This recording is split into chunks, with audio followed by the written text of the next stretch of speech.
Estamos de regreso para seguir conversando de los temas de actualidad y sin duda de una preocupación latente que hay en este momento en Estados Unidos. Ya lo decíamos antes de ir a la pausa, que son los efectos que pueda tener cuando toque tierra en la península de Florida, en la costa oeste, entrando por Tampa. Esa es lo que se tiene previsto dentro de la trayectoria que tiene delimitada este huracán Milton, que lo último que se sabe de él es muy preocupante, porque la verdad es que ha presentado características muy particulares, que ha sido la velocidad con que ha ido tomando fuerza. La verdad es que ha ido, de acuerdo a los distintos informes que se han conocido de los expertos, rompiendo varios récords este huracán Milton, vale decir, en lo poco que se ha demorado de pasar de una categoría a otra, cómo se miden los huracanes. De hecho, desde las costas de la península de Yucatán, en México, ha vuelto a subir a la categoría 5, después había bajado a 4, pero lo último que se sabe, de los últimos informes que acaban de llegar, dicen que ha vuelto a subir a 5 en las últimas horas, retroalimentándose con las altas temperaturas que tienen las aguas del Golfo de México, y se prevé que va a golpear de lleno en la zona de la bahía de Tampa en la tarde o en la noche del miércoles, es decir, del día de mañana.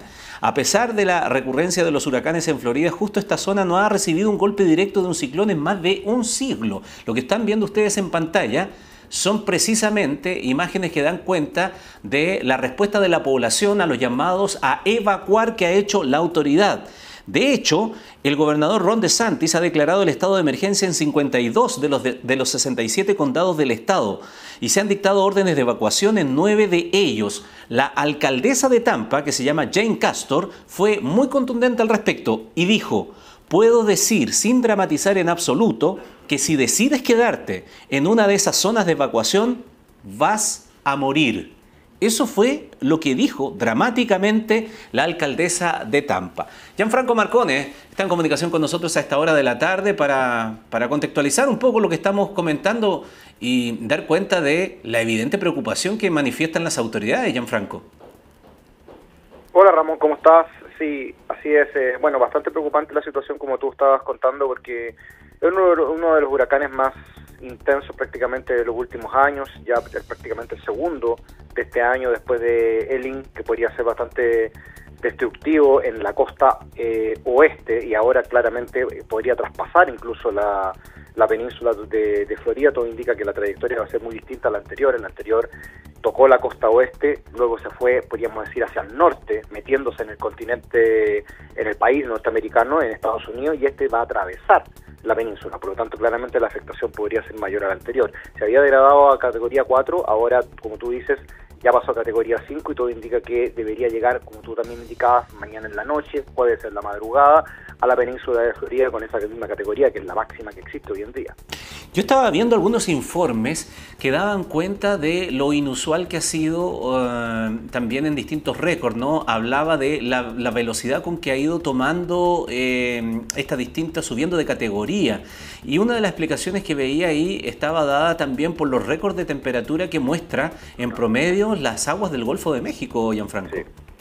Sí, de hecho hoy día la temperatura del Golfo de México estaba entre los 28 y 30 grados, que es una temperatura, por más que estemos hablando de océanos tropicales, es una temperatura muy pero muy alta.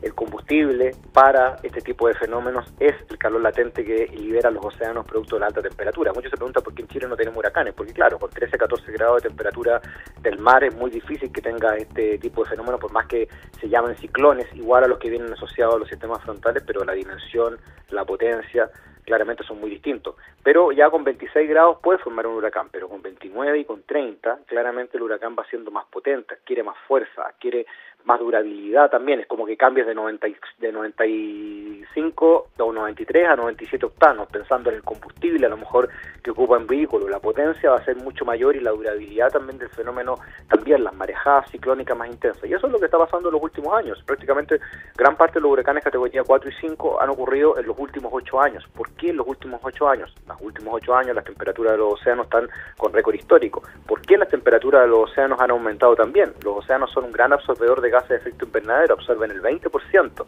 Entonces está todo como que cuadra, todo está relacionado claramente a este gran fenómeno global llamado cambio climático, calentamiento global, por más que estos fenómenos son comunes y pasan acá, la potencia es un poco la diferencia que vemos hoy en día.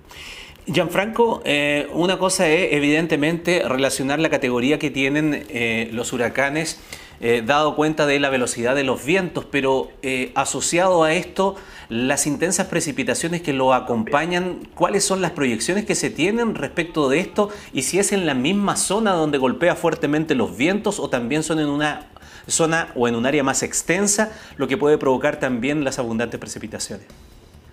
Sí, mira, las precipitaciones en general en un fenómeno como esto tienden a pasar a segundo plano en el sentido de que cuesta mucho medirlas, es muy difícil. Para que tengas una idea, el anterior huracán que golpeó la costa oeste de justamente de la península de Florida, hay una estimación de 750 milímetros, para que tengas una idea es lo que cae en un año prácticamente en la ciudad de Chillán, más o menos, es decir, una cantidad de agua abundante, pero quizás no es el agua total que cayó, porque con viento de 250 kilómetros por hora es muy difícil que el agua caiga de arriba para abajo como necesitamos para que los instrumentos, llamado pluviómetro, mida y logre medir. Entonces son precipitaciones que son estimadas.